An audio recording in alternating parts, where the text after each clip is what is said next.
I want to start with the feeling you already know. You are sitting across from someone you care about, maybe a partner or a colleague, a parent or a friend, and the conversation is going fine until it isn't. Something small goes wrong, maybe a tone or a silence, a word that meant one thing to you and something else to them. And you realize in that moment that the two of you are running on different operating systems. You are not having one conversation, you're having two. I've spent most of my adult life living between places. 10 years in Australia as an American. 6, almost 7 years now in the Philippines. Years before that, inside mixed teams, mixed rooms, mixed communities where I was an outsider. And the longer I did this, the more I noticed something. The people who build real things across difference are doing specific work. It is not luck, it is not chemistry, it's not love conquering all. It's built on purpose and with skill. I call it cross-building. So before I show you the ways it breaks, let me show you what it looks like when it works. A cross-built culture is a shared culture.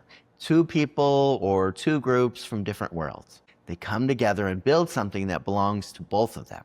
But here's the part that most people miss. Neither side gives up anything. Both cultures stay fully intact. Nobody erases who they are, and out of that, something new happens. It's not a compromise, it's not a meeting in the middle, it's something that could not have existed without both people in the room. That's the whole idea. Two worlds kept whole, building a third thing together. Now, if that's what it looks like whole, then the rest of the video is about the ways it breaks. I have watched cross-building fail in 5 main ways, and once you have the names for them, you start seeing them everywhere. In your marriage or in your team, in your family or your neighborhood.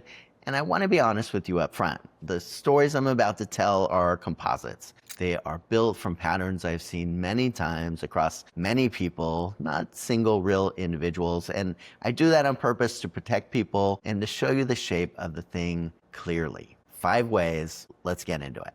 So failure 1 is costume. Picture a couple. One partner grew up in one culture and the other partner grew up somewhere very different. From the outside, their life looks beautifully blended. There is art on the walls from both worlds. There's maybe food from both kitchens. And there are words from both languages sprinkled throughout the house. It looks cross-built. But watch what happens when a real decision has to be made. How they raise the kids, or how they handle money, or how they treat the in-laws. Every single time it goes one person's way. One culture runs the house, and the other is decoration. This is the first failure mode, and I call it costume. Dominant culture runs everything, and it wears elements of the other culture like an outfit. It looks like two worlds. It is, in reality though, one world in a costume. And the partner whose culture became decoration usually knows. They feel it long before they can name it. Now, failure 2 is autopilot. Now, picture a team. This is a good team, a smart team.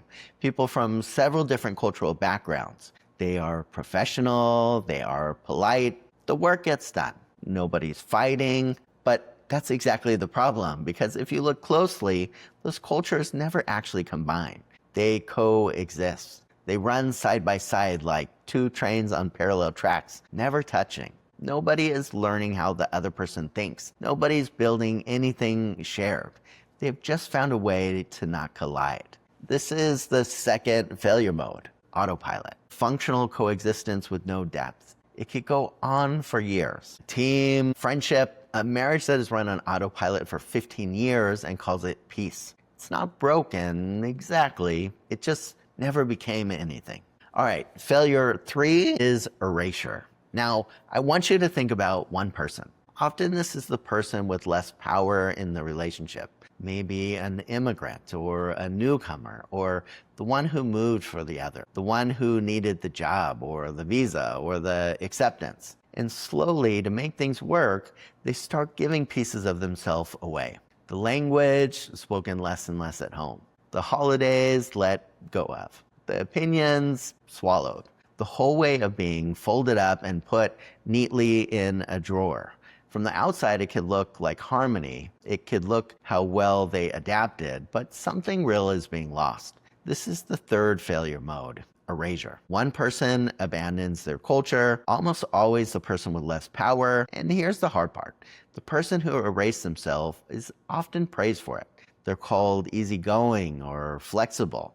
But in reality, they grieve a self they had to leave behind. Now, the fourth failure mode is fantasy. And this next one hides inside a sentence that sounds beautiful. Two people will tell you with all sincerity, we don't see culture. We don't see difference. We just see each other. And I understand why people say it. It feels like they're being generous or loving. But here's the trouble.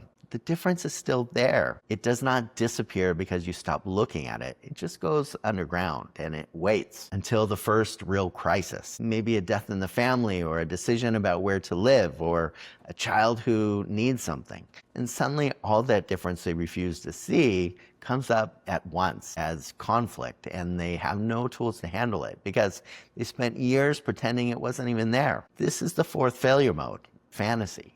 We don't see culture. It's one of the most dangerous sentences in a cross-cultural relationship. Not because the people are naive, but because love without understanding runs out of road exactly when you need it most. All right, the fifth failure mode is collapse. The last one is different from the others because the last one is a story that started well. Picture an adopted family or parents from one culture, a child from another. And in the early years, they did the work. They learned. They kept the child's first culture alive and they built something real, something truly cross-built. And then life happened. There was maybe a loss or a move or a job that was lost or a long illness, the kind of pressure that takes all your energy just to survive. And the cross-built thing, the careful shared culture they had built, stopped getting maintained, not out of malice, but really out of exhaustion. And it fell apart. And this is the fifth failure mode. Collapse. Something was cross-built and then it broke under pressure and nobody rebuilt it.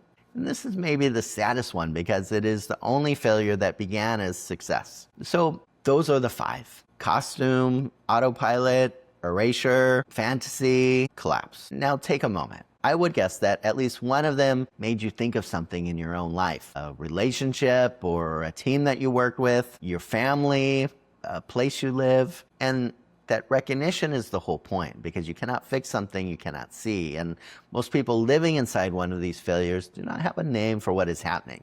They just feel that something is off and they don't know why. So here's what I want you to walk away with. Every one of these failures is a failure of the same thing: building without understanding.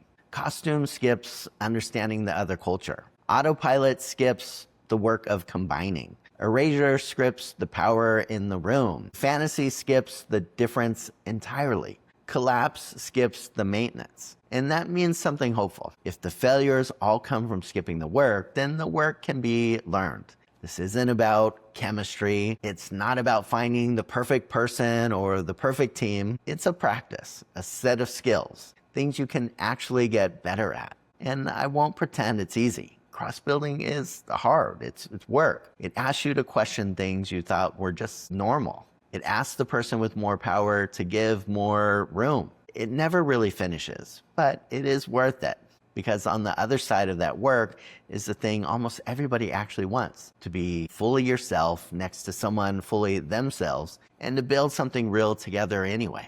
That's cross-building. So in the next video, I'm gonna hand you the full architecture, the prerequisites, the principles, the stages, everything you need to start building on purpose. But for now, just notice, which of the five did you recognize? That's where your work begins. This is my first video on the Crossbuilt channel, and I'm glad you're here. I'll see you on the next one. Take care.